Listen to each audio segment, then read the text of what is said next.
এই মিডিয়ার গোষ্ঠী আইবো আর দিন ভরে এগুলো দিব এটা জানি, আর কালকে সকালবেলায় যত বাস দেয় আমারে দিব। আল্লাহ তুমি দেখো এই 12টার সময় হাত উঁচা করে ওয়াদা করছে আল্লাহ 25শে অক্টোবর একজনও যাবে না। আল্লাহ এই 25শে অক্টোবর এই মাদ্রাসার মাহফিলকে কবুল করা, সভাপতি সাহেবের চোখের পানিকে কবুল করো মালিক। তার বাবার কবরটা জান্নাতের বাগান বানাও, তার মাদ্রাসা তুমি কবুল করো। এই মাদ্রাসায় হুজুরের চোখের পানির খাতিরে দাওরা হাদিস বানা, চোখের পানি ফেলাইয়া চিল্লাবা আর কানবা আর মালিকরে বুঝাইয়া বলবা আল্লাহ ওই কবরে কেমনে একা একা থাকবো। 4 জনে লয়া যখন আমারে কবরে রাইখা আসবে, 2 জন ফেরেশতা আমার কবরে প্রথম ঢুকবে গো। তাদের চেহারার মধ্যে কালো কালো ডোরা ডোরা দাগ থাকবে, আরে পুরা বডির মধ্যে বাবা বড় বড় পশম থাকবে, বড় বড় বাবা গুনার মতো পশম থাকবে। আমি গুনাহগারকে বুকের মধ্যে নিয়ে এমন জোরে একটা চাপ দিবে গো, আরে পুরা গুনার শরীরটা আমার কলিজাটা ঝাঁঝরা করে ফেলবে। ওই ফেরেশতার হাত থেকে বাঁচতে হলে চোখের পানি ছাড়া বাঁচার সিস্টেম নাই বাবা। আমার দিকে তাকাও, আমি একটা কফিন বানাইছি।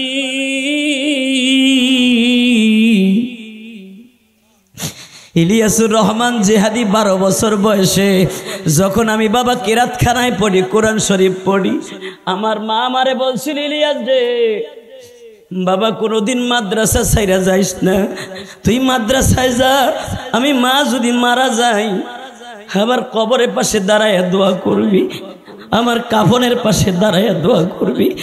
বাজান 3 মাস পরে আসিয়া দেখি এই গোপালগঞ্জের জমিনে প্রত্যন্ত অঞ্চলে আমার মা কেমন কাপড় পরিধান করে রাখাইয়া দিছে। 12 বছরের ইলিয়া যাবি, ওই স্মৃতি আমি কোনোদিন ভুলতে পারি না রে বাবা। আমার মা কবরে কেমন আছে বাবা জানি না, তুমি মনে রাখো কবরের মধ্যে 99টা সাপ যখন এক একটাই দংশন করবে বাবা, মাটির 70 গজ নিচে তুমি আর আমি চলিয়ে যাব। ওই সাপগুলার জিব্বার মধ্যে লোহার মতো কটালা জিব্বা থাকবে, একটা টান দিয়ে আবার উঠাইয়া ফেলবে বাবা। পুরা বডিটা আবার ঘেরাও করে ফেলবে, কলিজার মধ্যে মুখটা ঢুকাইয়া কলিজাগুলা পেটের উপরে রাইখা বারবার মাথার মগজগুলা খাইতে থাকবে আর বলবে তোর সাহস কত বড়, আজান শোনার পরেও তুই বিছানায় ঘুমায় থাকতি। আল্লাহ তোমার পাগলগুলি যারা কাঁদে, এই যে দেখো সরমনার পাগলগুলি চিল্লায় আর কান্দে বাবা। সরমনার মাঠে যারা গেছো, সরমনার মাঠ সম্পর্কে তোমাদের আর বলতে হবে না বাবা। কিছু কিছু পাগল দেখছি আমি, ওদের 60-70 বছরের পাগলও তো আপনি সরমনার মাঠে দেখছেন। গায়ে শক্তি নাই, ধাক্কা দিলে মাহফিলের পরে পড়িয়া যায়, মসজিদে যাইতে গেলে লাঠি লাগে বাবা। জাহান্নামের বয়ান আরম্ভ হলে এই মানুষটাই লাভ দিয়ে বাসে উঠে যায় বাবা। তখন মনে মনে ভাবি এত শক্তি কই পায় গো, তখনই মনে পড়ে যায় কোরআনে আছে আল্লাযীনা আমানু আসাদ্দু হুব্বাল লিল্লাহ। তুই কি জানোস না আমি মাওলার সাথে যাদের প্রেম হয়ে গেছে ওদের শক্তি দুনিয়ার কেউ নিয়ন্ত্রণ করে না, আমি মাওলাই নিয়ন্ত্রণ করি। বাজান একটা শিক্ষার এখন মাওলারে দিয়ে দেখাই একটু দাও না। আহারে তুমি দেখো একটু তাকাইয়া পাগলগুলা ওয়াজরে কেন কাঁদতে থাকে জাহান্নামের বয়ান শুনিয়া, একমাত্র কাঁদতে থাকে বাবা। এরা মুসরা মুসরি আরম্ভ করিয়া দেয়, মনে মনে ভাবে কবরে 99টা সাপ যখন ঢুকবে একটা সাপের মোকাবিলা করার মতো শক্তি আমার নাই, আমি কেমনে কবরে থাকবো। আল কারিআতু মাল কারিআতু ওয়া মা আদরাকা মাল কারিআহ ইয়াউমা ইয়াকুনুন নাসু কাল ফারাশিল মাবসুস ওয়া তাকুনুল জিবালু কাল আইনিল মানফুশ। ওই বিষাক্ত আযাব আর গজব জাহান্নামের আগুনের থাবা কেমনে সহ্য করব মালিক। যারা এখন তোমারে ভালোবাসার নজর দিয়ে সিকরা সিকরি আরম্ভ করবে, জাহান্নামের ভয়ে যাদের চোখ দিয়ে পানি পড়বে তাদের তুমি মাফ করে দিও। আল্লাহ আমি দেখতাছি সভাপতি সাহেবের দিল এতই নরম, জাহান্নামের কথা শুনলে খোঁড় দিয়া উঠে। আমার নবী যখন মসজিদ নববীর ভিতরে জাহান্নামের বয়ান করতেন, আল্লাকুমুত তাকাসুর হাত্তা যুরতুমুল মাকাবির, হে বাজান এই আয়াত পড়ার সঙ্গে সঙ্গে বিলালের মতো কিছু পাগল ছিল গো, যারা মাওলার সাথে বিনা তারে টেলিফোনে রাত্রে কথা কইতো তাহাজ্জুদের মাধ্যমে, বিলালের মতো, জায়েদের মতো, আলকামার মতো কিছু সাহাবী বাবা মুসরা আরম্ভ করিয়া দিত। ওদের কি বাবা ধৈর্য রাখা কষ্ট হইয়া যাইতো। বাজান ওরা মনে করতো জাহান্নাম বুঝি আমাদের সামনে।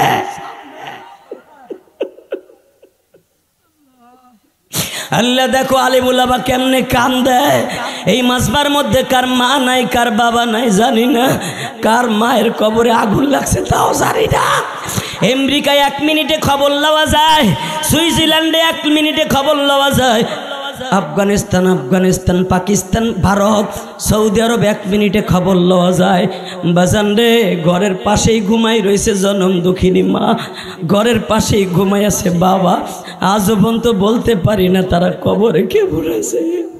মোনাইল মিফতাহুল উলুম হাফিজিয়া মাদ্রাসা কর্তৃক আয়োজিত এই পীরগঞ্জের রংপুরের ঐতিহ্যবাহী হাফেজ ছাত্রদের পাগড়ি প্রদান উপলক্ষে 19তম তাফসীরুল কুরআন মাহফিলের সম্মানিত সভাপতি, হাজারো আলেমের উস্তাদ, শাইখুল উলামা, শাইখুল হাদিস, জিন্নুরাইন রংপুরের ঐতিহ্যবাহী মাদ্রাসার স্বনামধন্য প্রিন্সিপাল মুহতামিম আলহাজ হযরত মাওলানা রবিউল ইসলাম সাহেব দামাত বরকাতুল আলিয়া বারাকাল্লাহু ফি হায়াতি ওয়া ইজ্জতি ওয়া জালালি, যারকান মারহাবা, সকলে বলেন আমিন। আজকের মাহফিলের সহসভাপতি মোহাম্মদ মজদুমিয়া, রেজাউল ইসলাম, শাহ আলম ইমরান রাজু, আবু মোহাম্মদ তৌহিদ আনোয়ার মুকুল এবং আমার আগে জান্ডা ওয়াজ করেছেন আপনাদের এই রংপুরের কৃতি সন্তান রুহুল ইসলাম সুজা রংপুর, রবিউল ইসলাম নোমানি, আনোয়ারুল ইসলাম সিদ্দিকী। আজকের মাহফিলে যিনি আমার আগে ওয়াজ করে গেলেন, বাংলাদেশের এই উত্তরবঙ্গের ঐতিহ্যবাহী মাদ্রাসা জামতলা মাদ্রাসার স্বনামধন্য প্রিন্সিপাল, আল্লাহ হুজুরের হায়াতকে লম্বা করেন, যেরকম আমিন। প্রধান মেহমান হিসেবে যারা আসছিলেন, বক্তৃতা দিয়ে চলে গেছেন সাইফুল ইসলাম এবং আমার অত্যন্ত প্রিয় মানুষ জামাত ইসলামী বাংলাদেশের মাননীয় এমপি প্রার্থী অধ্যাপক মাওলানা নুরুল আমিন, এবং এখানে নাম আসছে অন্তত 25 জনের। এত নাম নিতে গেলে ওদের সময় চলে যাবে, এমনি উঠে এখন বাজে 10:30টার উপরে। এই যে কথা কইল নুরুল আমিন সাহেব জামাতের প্রার্থী, এই 17 বছর এইভাবে খারায় কথা। ও আজে গেছে আমার লগে গাইবান্ধা কয়েকটা ওয়াজ করছে, বেচারা পালাই আইছে, আমার মনে আছে। কথা কন না কেন ভাই, যা দেয়ার একবারই শেষ করতে কোন। এই মিডিয়ার গোষ্ঠী আইবো আর দিন ভরে এগুলো দিব, এটা জানি। আর কালকে সকালবেলায় যত বাস দেয় আমারে দিব, টাকা কামাবে ওরা, বাস দিব আমারে। কথা বলেন না কেন? সাইদি সাহেব 13 বছর বিনা অপরাধে জেল খাটছে একমাত্র মিডিয়ার কারণে। মামুনুল হক 3টা বছর তার জীবন থেকে চলে গেছে জালিমের জিনজিন খারায়, ধর্ষণ মামলা নিয়ে এখনো বেড়ায় ঘুরে, একমাত্র মিডিয়ার কারণে। মিজানুর রহমান আজহার এই দেশ ছাড়ছিল কয়েকটা বছর এই মিডিয়ার কারণে। যদি আমরা আবার জেলখানায় যাই, মনে করবেন এই মিডিয়ার কারণে যাইতে হবে। আল্লাহ আমাদের হেফাজত করুক, যেরকম আমিন। 30টা সেকেন্ড একটা আওয়াজ দিয়ে বলেন তো, যদি কখনো বুলেটের সামনে আবু সাঈদের মতো বুক পেতে দিতে হয়। রংপুরের মানুষকে মফিজ কইতো, এখন আর মফিজ নাই। জুলাই আন্দোলনের সবচেয়ে বড় অগ্রভূমিকা পালন করেছে রংপুরের আবু সাঈদের প্রেমিকগুলি। ঢাকার কোন নেতাও বুক পাতায় দেয় না, বিএনপির কোন চান্দিও যে কয় মার গুলিয়ে কয় নাই, আমরা হুজুররাও কই নাই, কইলেই মফিজের মধ্যে থেকে একজন কইছে। কবরটা জিয়ারত করে আসছি, এই মাগরিবের আজান হচ্ছে আর কবর জিয়ারত করতেছিলাম, আপনারা অনেকে জানেন। দোয়া করি আল্লাহ ওর অন্তরটা কি ছিল তুমি জানো, অন্তরের খবর কেউ জানে না। আর মনের মধ্যে অবশ্যই ছিল স্বৈরাচারে পতন হোক, স্বাধীন বাংলাদেশে মুক্ত কণ্ঠে মানুষ ভোট দিতে পাক, ছাত্র সমাজ জিন্দাবাদ, এই আশা নিয়েই রাস্তায় নেমেছিল। ও চাকরির আশায় যায় নাই রাস্তায়, চাকরির আশায় যায় নাই, ভাতের আশায় যায় নাই। ওর ঘরটা দেখে এলাম, যেই ঘরে থাকতো আর মারে নিয়ে ভাঙ্গা চূড়া, কিন্তু দিয়ে গেছে ঠিক করে আমাগো। কিন্তু আমার উচিত ছিল ডক্টর ইউনূস সাহেবকে আমি বলবো আমার এই বক্তব্যের মাধ্যমে আবু সাঈদের বাড়িটা অন্তত ইট পাথর দিয়ে গেথে সুন্দর করে দেন। শুধু আপনাদের খেদমত আরজ করি, একসাথে বলেন তো সর্বময় ক্ষমতার মালিককে? আল্লাহ। ওই আল্লাহকে বলেন তো আলহামদুলিল্লাহ, বলেন তো আল্লাহু আকবার।